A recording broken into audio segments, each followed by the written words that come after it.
How to get hired by an entrepreneur. Now, I worked for a very famous entrepreneur. I'm going to show you my process for how that happened. Some of it was accidental, but there was a lot that I was doing intentionally as well. The worst thing you can do is say, hey, I'll work for you for free. I'm going to tell you why. Let's dive in.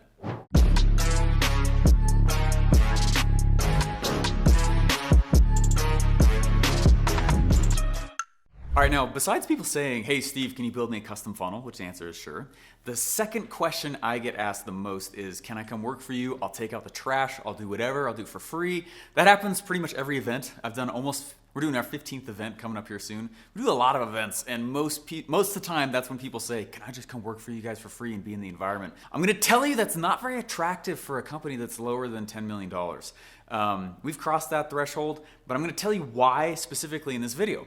When I was in college, I knew that my degree was a dime a dozen. I was getting a marketing degree. I'm so glad that I did it, glad that I went to college. I'll never throw rocks at that. But I was like, I need a real skill set here. And so I started learning sales funnel building, and I ended up getting hired by Russell Brunson, Mr. Sales Funnel himself, at ClickFunnels. And what I got hired for was to be his personal sales funnel assistant. All right, so this is like really aggressive, high-paced work. I mean, 4 days after I graduated college, I was working side by side this far away from Russell. We were sitting back to back. This was a big, big moment. Now, a lot of people have asked, how did you ever get to work for Russell? And it took me getting hired and then looking backwards for me to see that pattern. So in this video, I'm going to show you 3 things you can do to set the stage yourself so that you can say, hey, Mr. Entrepreneur, Miss Entrepreneur, I would like to be able to work for you. There's specific things they're looking for, and I'm going to teach you what I did. Now let's dive in. All right, now the number one tip I can give you if you're trying to work for an entrepreneur is that you have to be valuable before you approach them. All right? I did not get hired to work at ClickFunnels and then learn how to build sales funnels. I was already building sales funnels. I was already having success for other companies and putting their funnels together. And Russell was like, oh, sweet, that's attractive to me. A big misconception people have had is that Russell taught me how to build funnels. No, of course he refined it. Okay, but I found ways to be valuable before he ever hired me. Now, one of the ways that I did that though is that, I'm not gonna just keep building funnels. Like, I need to get his attention. And so what I did to get his attention is I actually decided for 6 months, this is while I was in college still, I was not hired by him yet. I just decided to be one of their support guys inside of the Facebook group. They didn't hire me. I just decided, I was like, what would a support person do? What would their day-to-day be, right? And I literally did that. And so every day for 6 months, someone would ask a question in their Facebook group, and then I would go research the answer and answer it for them. They weren't paying me. I just did that. You know how fast that company and all of its employees knew my name after that? 6 months of that. It's months. Okay, I want you to hear what I'm saying. Months. 6 months of me acting like a support person when I was not a support person. That's one of the reasons why they knew who I was when I went to their event, was because I was doing lots of support for them. They didn't hire me. I just was doing it, providing value, right? Remember the whole tip number 1, be valuable before they ever ask you for any kind of application or whatever. One of the other ways I decided to try and be valuable was to be the first comment on everything that Russell put out. And so anytime he put out a podcast episode, anytime he put out a YouTube video, any product that he put out, I was always the first comment, first testimonial. And he ended up screenshotting that and using it in one of his events before I was hired there. You see how I was like playing the game? Like, play the game. The worst thing someone can do when they come ask me for a job is I don't know who they are. I have no idea what their skill set is. They say I'll work for free because they have no value to me. Don't do that. You have to be valuable and good and skillful before you get to the entrepreneur. It's a small organization. We all wear a bunch of hats. I can't afford for someone to come in to learn. They need to be good when I hire them on day 1. Tip number 2, you got to be the best student. I was broke as a joke. I had like no money to be spending money on products or even go to his events. So what I decided to do was I decided that I would trade. I was like, what can I do though? And I decided to trade sales funnels for a plane ticket to his event, Russell's event. I decided to trade a sales funnel for a hotel night at that event.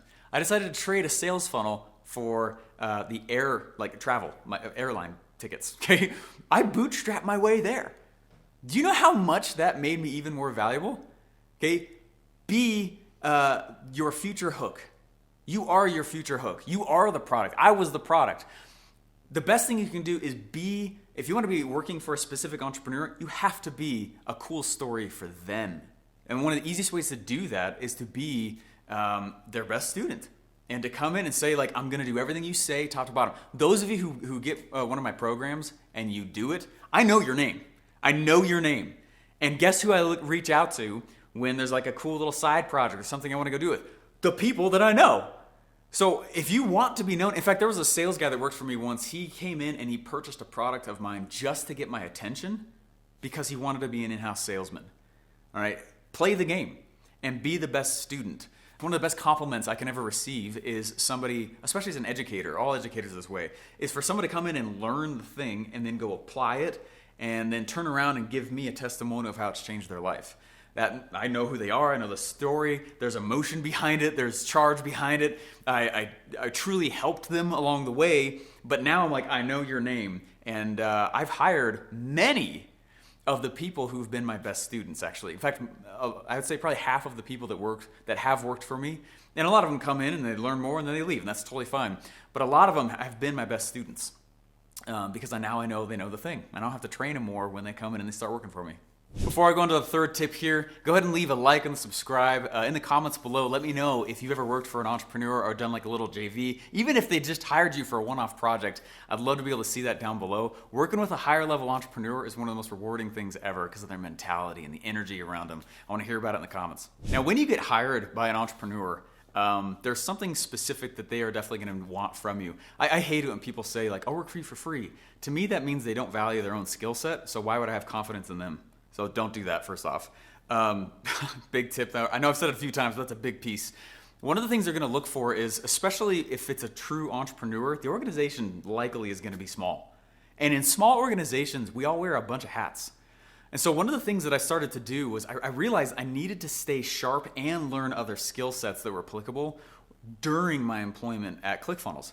And so I made it, this is a tradition of mine actually. I would wake up and I usually would send a message to Russell just yelling, "Oh my gosh, we get to build funnels today!" Right? That's kind of how it started.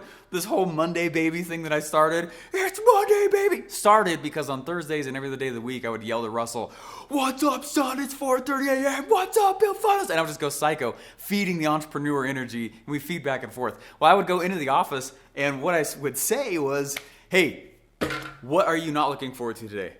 And he would say, "What?" I said, "What's the suckiest thing on your list?" He'd say, "This." I said, "Give it to me, I want it." And I did that almost every day for 2 years.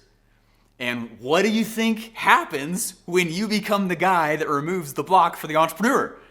You get pretty valuable pretty quick, okay? So the whole point I'm trying to make with this third piece here is you need to keep your skill sets sharp. And one of the easiest ways to do that and stay valuable is to remove blocks so the entrepreneur can do their zone of genius. You are trying to remove the things that allow the entrepreneur to do their zone of genius. My best people that have ever worked for me do the same thing. In fact, before I started making this video with you guys here today, my people reached out and they're like, "Hey, we want to make sure that you're getting all that you can focus today. What are you not looking forward to getting on from your task list?" And I was like, bam, this. And that keeps me in flow. You're trying to do the same thing with an entrepreneur. Okay, so keep your skill sets sharp. So you wear a lot of hats, all right? Be willing to, all right? You got to be very, very moldable and malleable. So I did a lot more than just funnel build when I was at ClickFunnels. Actually, the current Marketing Secrets podcast intro at Russell's thing, I made the podcast intro.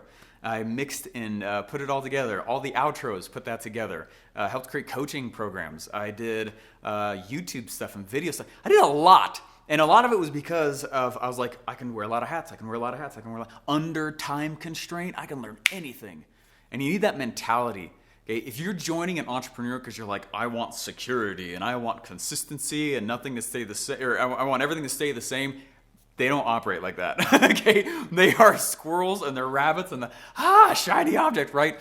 And that's just, it's part of the environment of working with a hardcore entrepreneur. So stay valuable, stay sharp, and try to figure out how to remove their blocks. Oh my gosh, they will bend over backwards for you and help you get what you want ultimately, which is why I believe I've continued to stay good friends with Russell after leaving his employment. Another huge tip, do not go try to work for an entrepreneur unless you commit at least 2 years. It has been so frustrating for me. There's a few people that I've hired that are like, I'll stay for 2 years, and then they're gone 2 months later because they can't focus themselves. Okay, so I'm not saying that you can't have your own little side gig or side dream going on, while you're working for an entrepreneur, but it comes so second. Okay, if you're going to be there to learn, commit for 2 years, give them a span of time. I got a guy right now, he just constantly tells me, Steve, don't worry about me. 'Cause he's better than he even realizes, which is one of the best things an entrepreneur tries to hire, someone who doesn't know their own worth yet.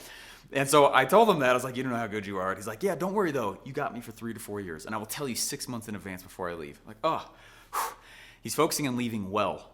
So if you do choose to try and work for an entrepreneur and then leave, which is totally likely and totally fine, make sure you leave well. I took 4 months to leave well. Okay, 4 months. I could have left ClickFunnels and just been gone 2 weeks notice. I stayed for 4 months to help replace me and leave well. That's why more opportunities have come to me with them. Hey, I got a gift here for you. You have to understand that if you're trying to work for an entrepreneur, you are the product. You're the product. And you have to work on learning how to launch yourself as you as the brand. That's really what you're doing when you're trying to get a job. I want you to learn how to do that really, really well. So I got a free presentation for you. Go to internetlaunchsecrets.com and you'll see a case study of the one campaign style I do over and over that has made me valuable and my products. You'll love it. It's free and the link is in the description.